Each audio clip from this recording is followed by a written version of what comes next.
अगर आप लोग इस चैनल पर नए हैं तो कृपया करके वीडियो को लाइक कीजिए, सब्सक्राइब कीजिए तथा बेल आइकन को प्रेस कीजिए ताकि आपको सारी वीडियो हमारी मिल सकें। धन्यवाद। आज का हमारा टॉपिक है हैबर विधि द्वारा अमोनिया का निर्माण। ठीक है, तो आज हमें हैबर विधि द्वारा अमोनिया का निर्माण करना है। ठीक है, वेरी इंपॉर्टेंट है इंटर वालों के लिए। ठीक है, ये हर वर्ष डीकन विधि द्वारा या अमोनिया का हैबर क्लीवर विधि द्वारा पूछा जाता है। ठीक है, तो हमें इसे बनाने के लिए क्या करना है, देखिए।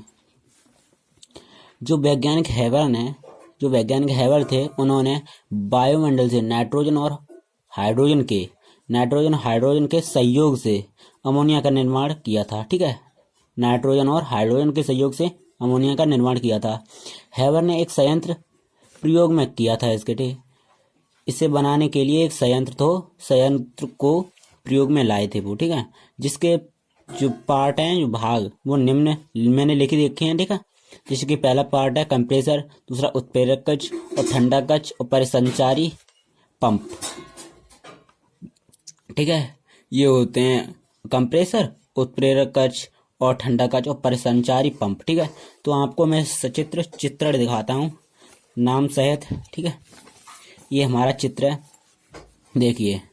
ये आपको दिख रहा है कंप्रेसर, क्रियाकारी कक्ष, ग्राही पात्र में द्रवित अमोनिया, परिसंचारी पात्र और ठंडा कक्ष। ठीक है तो हमें क्या करना है, ये जो नलियां दो दिख रही हैं आपको, इन्हें परख नलियां कहते हैं। इसके द्वारा हम हाइड्रोजन और इसके द्वारा हम नाइट्रोजन को इसमें प्रवाहित करते हैं। इसमें कंप्रेसर के बाद यहाँ कंप्रेसर में जाती है। कंप्रेसर के पश्चात ये एक प्लेट है, यह एक वो है जाली, जो किसकी बनी हुई है, ये एक जाली है जो मॉलिब्डेनम और फेरिक की बनी हुई है। ये मॉलिब्डेनम और फेरिक की बनी हुई है। ये क्रियाकारी कक्ष, ये पूरा क्रियाकारी कक्ष है, जिसका टेम्परेचर है 500 डिग्री सेल्सियस और 200 वायुमंडलीय दाब, जो 200 वायुमंडलीय दाब है। ठीक है, और ये हमारी यहाँ से निकल के हुए ये ठंडक कक्ष है हमारा। ठीक है, यह ठंडक कक्ष है और ठंडक कक्ष जो अमोनिया यहाँ से, इसका टेम्परेचर 500 डिग्री सेल्सियस होता है, जिसके कारण यह बहुत ही ज़्यादा गर्म होती है। और ठंडक कक्ष में आने के पश्चात इसे ठंडा किया जाता है और ठंडा करने के पश्चात यह द्रवित हो जाती है और द्रवित होने के पश्चात यह ग्राही पात्र में द्रवित अमोनिया एकत्रित कर ली जाती है, जिसके कारण यहाँ यह द्रवित होने ग्राही पात्र में अमोनिया एकत्रित कर ली जाती है। यह परिसंचारी पंप का काम यह होता है, यहाँ से जो नाइट्रोजन ऑक्सीजन पुनः उसमें आ जाती हैं, अमोनिया में नाइट्रोजन ऑक्सीजन जो शेष बचती हैं, वो पुनः इस परिसंचारी पंप के द्वारा इस नली के होते हुए पुनः इस कंप्रेसर में आती है और वही क्रिया पुनः यहाँ से होती है। जो क्रिया पहले हो चुकी थी वही क्रिया यहाँ से पुनः फिर होती है। फिर इसमें जाने के पश्चात नाइट्रोजन हाइड्रोजन, जिसको 500 टेम्परेचर पर और 200 वायुमंडलीय दाब पर क्रिया होती है, जिसके कारण यहाँ से यह मॉलिब्डेनम और फेरिक की जाली से होती हुई यहाँ से, और इतनी गर्म होती है, फिर यह ठंडक कक्ष में पहुंचने के पश्चात द्रवित हो जाती है, जिसे ग्राही पात्र में एकत्रित कर लिया जाता है, परिसंचारी पंप। ठीक है, यह क्या है, हमारी परिसंचारी पंप। इसकी क्रिया भी मैंने आपको नोटिस की है, देखो N2+H2। ये 2 किस लिए लिखा जाता है, आपको पता है ये 2 किस लिए लिखा जाता है?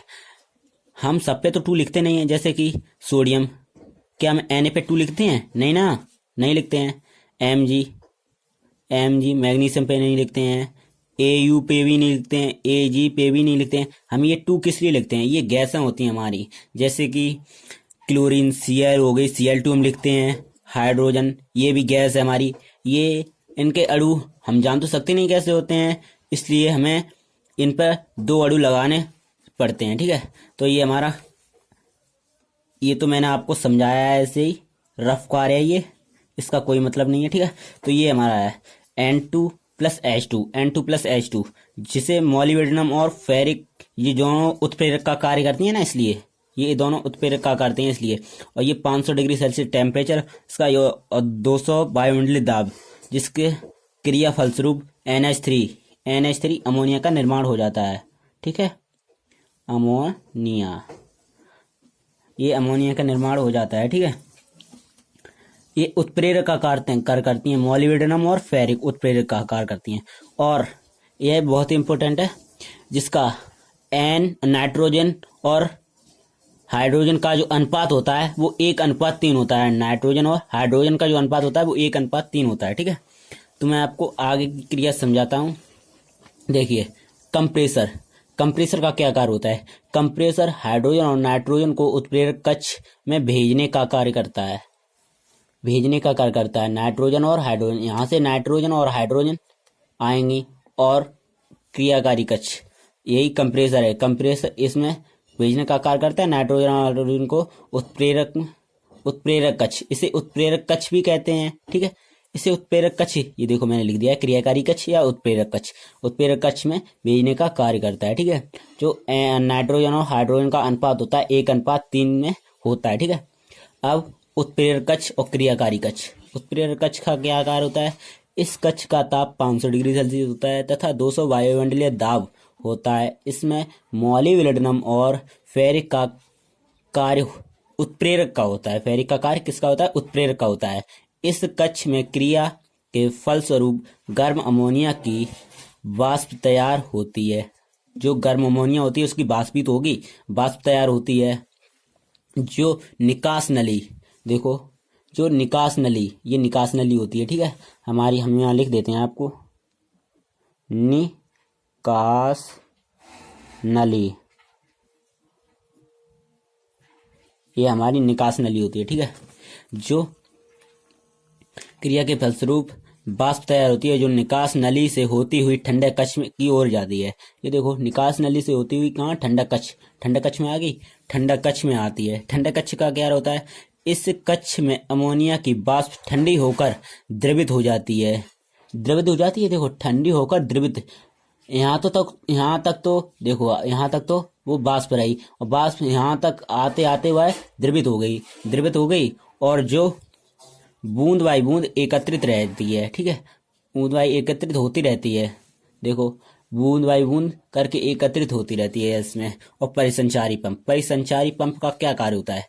जो शेष हाइड्रोजन और नाइट्रोजन, जो शेष हाइड्रोजन नाइट्रोजन बचा होता है, ये देखो, hydrogen plus nitrogen plus hydrogen जो बचा होता है, गैस अवस्था में रहते हैं, उनको परिसंचारी पंप द्वारा पुनः कंप्रेसर में भेजा जाता है।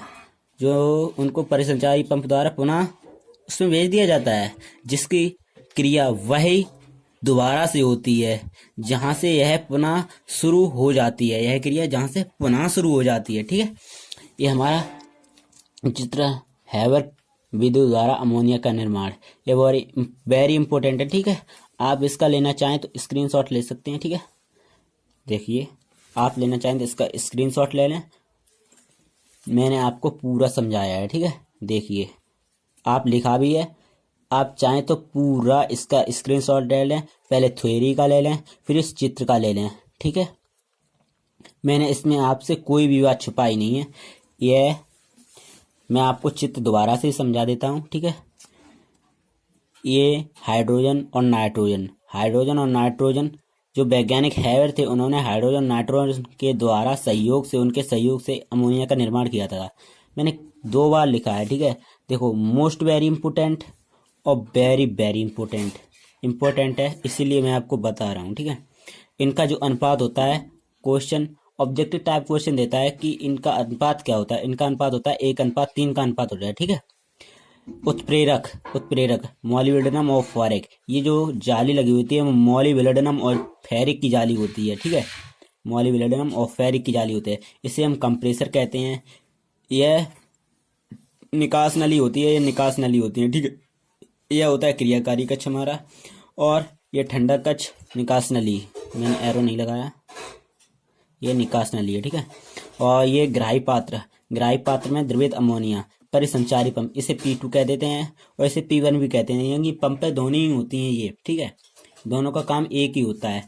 इसका यहाँ से होता है, यह पुनः यहाँ भेजती है और ये यहाँ से फिर उस क्रियाकारी कक्ष में भेजती है, जिसके कारण वही क्रिया दोबारा से होती हुई यह निकास नली के द्वारा और ठंडक कक्ष में पहुंचती है। ठंडक कक्ष में पहुंचने से पहले यह इतनी गर्म होती है और ठंडक कक्ष में पहुंचने के बाद यह धीमे धीमे द्रवित हो जाती है और द्रवित होने के पश्चात यह ग्राही पात्र में बूंद बाई बूंद एकत्रित हो जाती है। ठीक है, मैंने बिल्कुल समझा दिया आपको। थैंक यू, धन्यवाद। अगर आप लोग इस चैनल पर नए हैं तो कृपया हमारे वीडियो को लाइक कीजिए, सब्सक्राइब कीजिए तथा बेल आइकन को प्रेस कीजिए। धन्यवाद।